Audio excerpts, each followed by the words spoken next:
Welcome to Into the Words, a podcast from the Highlights Foundation Retreat Center. Today in the cabin is our dear friend, Heather L. Montgomery. Welcome, Heather. Thank you. I'm so excited to be here. And thank you for being a part of the Nuts and Bolts of Science writing this week. Tell us a little bit about your experience here this week and what you're doing. I've had a really wonderful time. It's the kind of place where people come together and build community. We learn a lot. We learn about craft, we learn about the industry, but I think as much as anything, it's that community that we build together, sitting together, eating together, talking about the real issues that we all face day to day. And that's what's really exciting about this environment. Besides, we have this fantastic outdoor environment to play in. Which is great for a science group, right? It sure is, yeah. So tell me a little bit about your history with the Highlights Foundation. You've been here before? Sure enough, when I was first starting on my journey, one of the very first things I did was learn about this nature writing workshop at this crazy place up in Pennsylvania I'd never heard of. But then it was connected to this magazine I really respected. It was Highlights. I came here in 2006 as an attendee, and it is fabulous to be back as faculty. And so that really launched me. It really helped me understand about the craft of writing science and nature, but also that this wasn't just a one and done deal, that this was a journey I was starting on. And so that was a fabulous experience for me. So nice to have you back. Yeah. 2006, that was before we had the barn, which is our conference center now. That workshop must have been then around my great-grandmother's living room. Yes, we were huddled together, and that was nice too, but wow, the barn and the facilities now are just fabulous. We enjoyed it then, but it's really great. I had heard about the barn, and many of my writer friends had told me about the barn, so getting to be here and participate is really great in this expanded community. Yeah. What are, you've done a couple of talks this week. Give me some little snippets or overview. Sure. So we did one session on submissions, the nuts and bolts of submissions, all those basics that you need to do. But then I also did a session about breaking boundaries. So when I think about writing nonfiction, I grew up with very traditional nonfiction. And honestly, I didn't read it because it was boring. Mm-hmm. And so what I found is that in learning to play with the content and the voice, my writing has just expanded on that. There's not a right way or a wrong way to present information. It's not the what that I'm presenting, but more the how that I'm presenting that we looked at. So we played with a lot of things. We played with the voice. We did one little fun activity is when you have a subject, and I always pick something I'm not working on to practice with. So say George Washington, because I wouldn't write something necessarily on George Washington. And we pulled up different images of George Washington. And you don't realize it, but when you look at an image, it shares with you a voice, a tone. And so we wrote a sentence for each of those images. And with every image, the tone of the sentence changes and the voice changes. And it's a perfectly simple activity that helps me. I do this kind of thing all the time. And it helps me then play with my manuscripts to look at the fact that I can approach this subject in so many different ways. So it's a visual that helps. Oh, that's a great little way to play. We all like images and they're easy. And you can imagine, doing it with a deer. Okay, a realistic photo of a deer and a mother, Bambi. Think of the different voices that come out with each of those. Simple, yet very concrete. And that kind of practice is what I do regularly to help me break out of an approach. The first approach that I come to is not always the best approach. And so that helps me break those approaches. So. Thank you. Mm-hmm. You also took the group on a little walk? We sure did. I have to get outside, and it was gorgeous today. So we were strolling around, and I actually pulled out the journal that I brought back in 2006 and just happened to open it to an activity that I learned back in 2006. Oh, wow. And it's one that I do on a regular basis. It's about sound, because we all know that including sensory details is important in our fiction or nonfiction. And training our ear in that is not something we think about. And so it's a very simple activity, a sound map that you create that basically you're mapping all of the sounds that are around you. And it trains you not only to hear the difference in the sounds, but actually thinking about the location of sounds. And the fact that you may be right-eared or left-eared. And as you do this activity, it trains you to think more with a whole mind. And so that's a simple one, and we love doing it. So it's fun. And deepen your senses. Right. And so then as you train that way, you begin observing that way all the time. And that informs your writing in so many subtle ways. Yeah. Speaking of writing, what do you write? I write the weird, the wacky, the crazy. I write for kids who are wild about animals, and that's my passion. I love to get outdoors, but I really love to observe closely. So although I love the content that I write about, I really love the process. So observation skills are critical, and I feel like a lot of times they get skipped over. And so I write about how to, look closely, how to question. Inquiry is my life. I love to ask questions and dig in. So I have a narrative nonfiction that is my exploration into the topic of roadkill, which you would never write a book about roadkill for children. You would never want to read a book about roadkill for children. I didn't want to write that book. But once I started doing the research, when we look at things, when we really look at things, our minds are blown. And all of a sudden, I could not write that book, right? I write about bugs bugs don't hug. What? There's insects that actually do parent their young. And no one thinks about that, right? There's insects that feed their young. There are insects that give their young a bath. Who would know, right? Little Monsters of the Ocean was an approach to metamorphosis. The subtitle was Metamorphosis Under the Waves.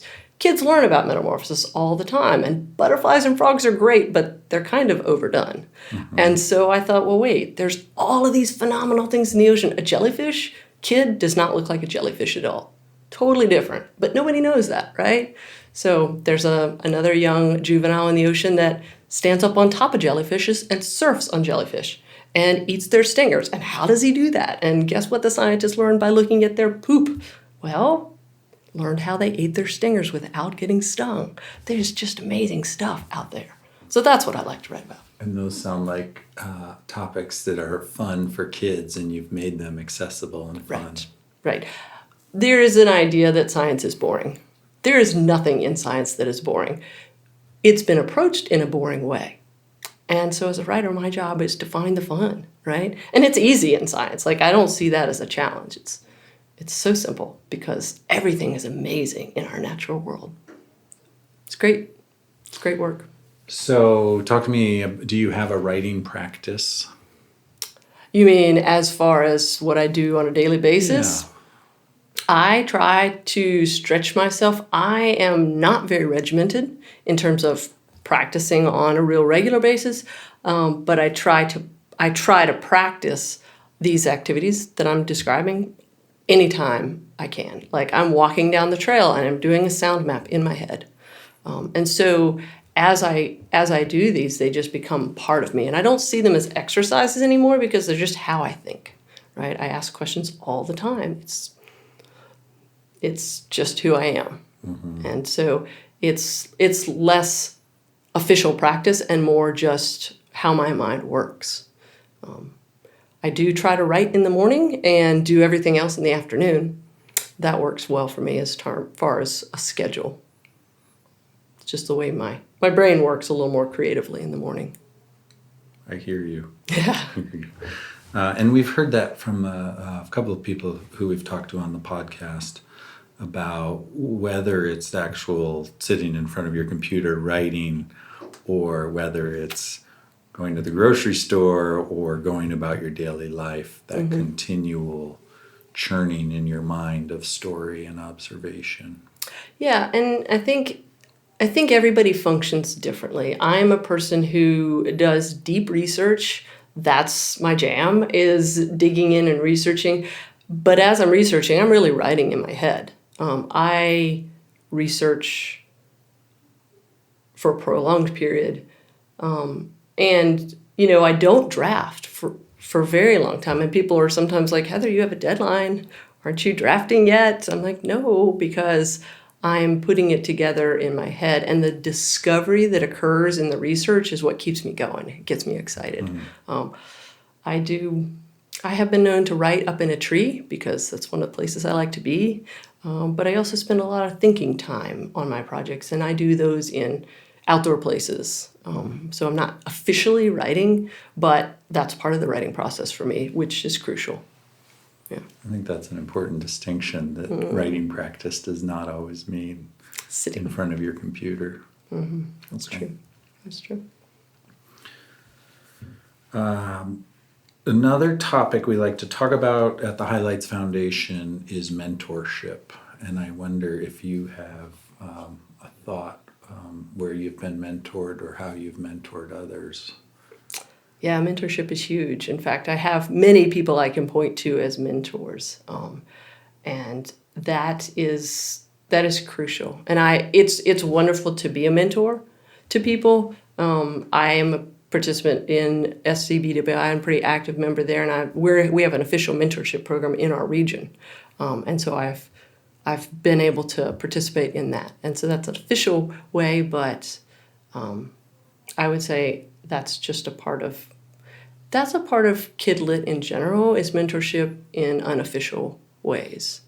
I know some of my mentors would be Jo Kincher, I met her here at that Highlights workshop. Yeah, and she's great. She's in my region, so we're close, but she showed me many things about the industry. Melissa Stewart's another mentor of mine, and there are so many mentors who I've never met because I'm a student of their work. And so that's a different way to approach mentorship, even if you're not in contact with someone. So I think that's very valuable. For those of us who live in the middle of nowhere, that's often the way we access mentors, is through their texts. Right. Community is often spread apart. Exactly, yeah. I also find that that any way that I can make community for myself is helpful. So I have created like an online discussion group. So other writers who write similar to me, we come together online once a month and discuss Kidlit. And so I think it's important for people to realize you have to create what you need.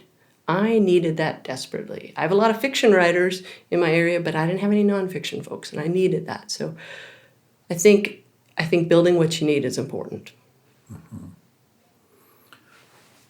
Switching gears, is there a project you're working on now, or one that you have coming up that you could share a little piece about? I have a few projects coming up, and one that was just announced is called Unfinished Business, a new perspective on poop. Oh, And cool. I like the gross, and just like the roadkill book, when we look at things that are gross or normally we turn away from, we discover phenomenal things that we've been missing scientifically, but also personally. So that'll be another narrative nonfiction middle grade science book, but it has a lot of human connections. So that's a really exciting one. And I've got a picture book as well coming up about nature observations for the very young. So excited about that as well. And where are those two projects? Are those already submitted? Yes, those are in process. Those are both 2020 books. Okay. So yeah, they'll be coming out next year. It's exciting. Wonderful. Congratulations. Thanks. It's fun stuff. Okay, so before we head back to the barn, one last question. You mentioned the mentorship through books. I wonder, is there a book that you've just read recently that really captured you, or one that's on your shelf that you're excited to think about? There are so many like that, but the one that jumps to my brain is called Beavers, the Superpower Field Guide, because I like high energy books. And this book, you pick it up and you think it's a field guide. Okay, it's going to have all the basic range map and the basic diet and all that. And sure, it has that, but it has it in such a fun way. The voice of that book, it's a superpower. Like every chapter is about a different adaptation or feature of the beaver, but it's a superpower. And how is the tail a superpower? And it is so much fun. So really love that one. And the author has another book coming out in a couple weeks. Same idea, but with a mole. And I love an underdog, right? I mean, a mole, who knows much about a mole, but she's going to do magic with that animal. I'm so excited to see what she does. Oh, that's fun. Yeah, it's fun stuff. Back to your kind of the beginning of science is fun no matter what. There's a way to make it accessible. There's so much fascination out there in the world. Well, Heather L. Montgomery, thank you for joining us on our podcast, Into the Words, and thank you for joining us here at the Highlights Foundation Retreat Center this week. We are dedicated to continuing our 35-year history of providing the space, the conversations, and the nurturing that goes into making great stories for children. Thank you for everything you do to support the Highlights Foundation, but more importantly, thank you for what you do to support that belief that children are the world's most important people. Thank you. It's an honor to be here. It really is. Thank you so much.